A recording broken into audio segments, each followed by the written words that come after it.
కొంతమంది భక్తిలో చచ్చినోళ్ళు ఉంటారు, వింటారా? చర్చికి వస్తూనే ఉంటారు, సినిమాలు చూస్తూ ఉంటారు. చర్చికి వస్తూనే ఉంటారు, మంది వేస్తూ ఉంటారు. చర్చికి వస్తూనే ఉంటారు, రకరకాల దరిద్రపు కార్యక్రమాలు చేస్తూనే ఉంటారు.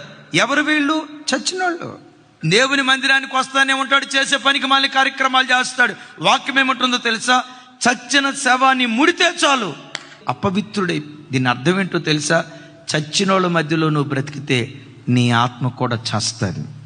ఓ తమ్ముడు బాప్తిస్మం తీసుకొని గతంలో ఎవరితోనైతే స్నేహం చేసేవాడు ఈ మందు బాబులతో తిరుగుతున్నాడు. తమ్ముడా, ఏం తమ్ముడా అన్నాను. అన్నయ్య, మీరు నా మీద అనుమానం పడొద్దు అన్నయ్య, నాకు చాలా ఏమంటారు, నా కంట్రోలింగ్ పవర్ చాలా ఎక్కువ అన్న. నేను చిన్నటికి అట్లా ప్రలోభపడిన వాళ్ళు దాగినా నేను దాగను.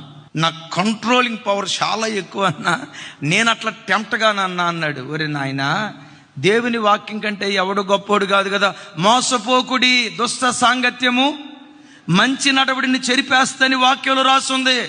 నువ్వు భక్తి కలిగినోడు రా, బాప్తిస్మం తీసుకున్న వాడివి, మారు మనసు పొందినోడివి, ఆ దురలవాట్లన్నింటినీ విడిచిపెట్టి ప్రభు దగ్గరికి వచ్చినోడు, ఆ త్రాగుబోతుల వైపు తిరిగితే మరలా నీ భక్తి పాడైపోద్ది అని అంటాడు. అన్న, మొన్ననే దివాన్ దాబా ఆ పక్కన ఒక హోటల్ ఉంటే వెళ్ళాం.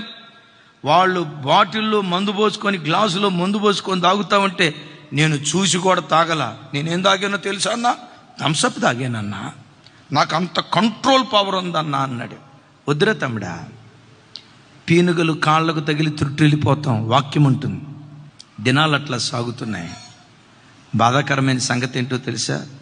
మరలా తాగుడు వ్యసనానికి ఈ వ్యక్తి వెళ్ళిపోయి బాప్తిస్మం పొందకమునుపు ఎంత తాగేవాడో బాప్తిస్మం తీసుకొని త్రుట్టిల్లిన తర్వాత అంతకంటే ఎక్కువ తాగటం ప్రారంభించాడు.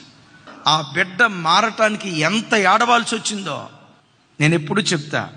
మండే వ్యక్తులతో స్నేహం చేయి, నీ అంతరంగం మండటం ప్రారంభిస్తుంది. వెలిగే వ్యక్తులతో స్నేహం చేయి, నీ అంతరంగం వెలగటం ప్రారంభిస్తుంది.